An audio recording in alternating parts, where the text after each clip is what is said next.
What we're going to be doing today is installing some ground lighting that will illuminate these walls, lights that shoot straight up with some very bright LEDs. We're going to do them on both sides. We'll do one, two, three, 4, 5, 6, probably one in each piece of stone here. And show you how we put those in and show you what it looks like when we're all done. Now these are some very bright LED lights. They're going to go mounted underground and they're going to shoot the light straight up, like this example here. And they're going to be buried in so that they just sit flush with the grass, and all the lines will be covered up and set back to a power supply that's turned on and off based on the amount of sunlight. So at darkness, it'll automatically come on and illuminate the lights. Probably the first thing you'll notice on these is that they're using real brass for this metal ring and trim plate, and real glass. You can hear that. So the light's going to shine through a clear piece of glass that you'll be able to clean, that won't get scratched up and damaged like plastic might.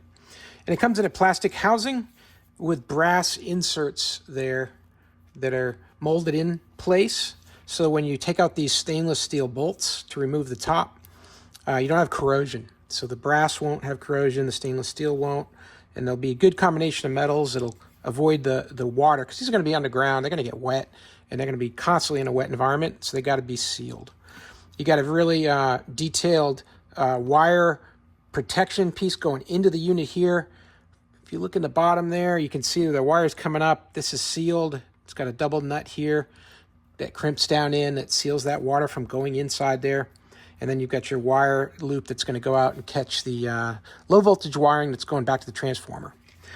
So I'm going to go ahead and take off the screws here that hold the top in place. I've already loosened them, but you got to just unthread these and then take the top off, and that'll allow us to put the bulb in and install that into the housing.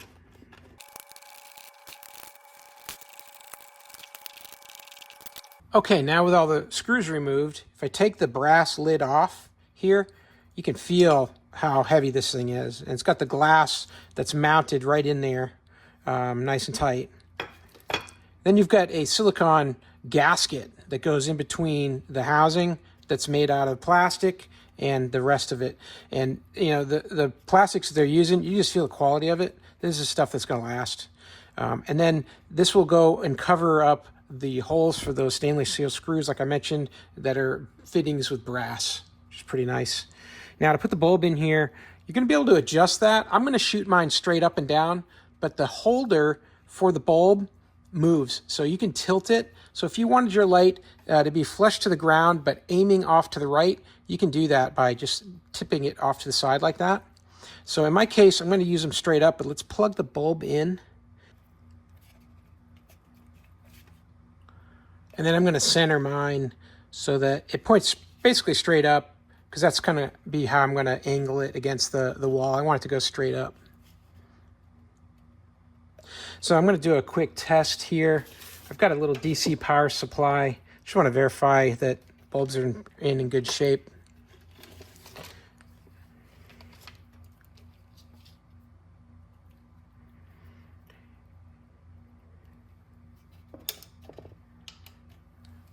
And there we are, we got plenty of light. So just want to double check that I got it plugged in and nice and good connection there.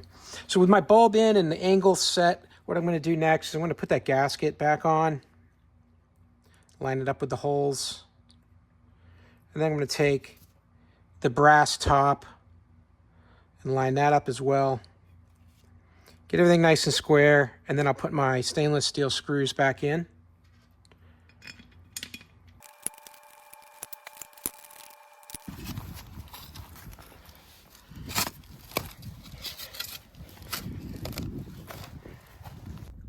Okay, so I got the first light, the hole dug, set the light in, started to run the wire along the wall here, and now I'm going to connect the cord that comes out of the light itself up to my low voltage wiring, and I'm going to use these caps that have that silicone in there to give them a waterproof capability. So it doesn't matter what the polarity is on these, you can just connect them up, and I'm going to go ahead and connect this other one up, bury the rest of this line, and then we'll head over there and do the next light.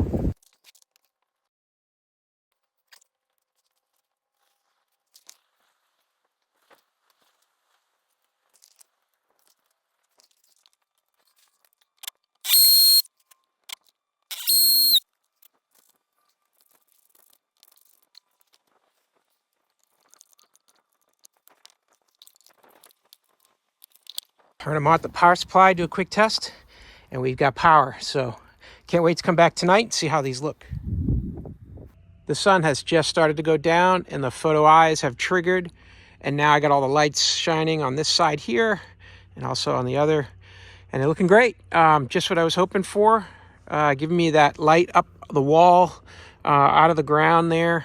Easy to mow and edge right up to the wall because the lights are flush with the ground and won't get in the way. And they just look wonderful. They just look great against these white walls. It really, really brings out this whole area at night. Makes it much prettier. And nestled in amongst these plants, the lights do a great job. And they just look great in here behind the bushes, shining up, illuminating all the landscaping. Hope that was helpful to learn a little bit more about these well lights. Hope this was useful information for you. And as always, hope you have a great day.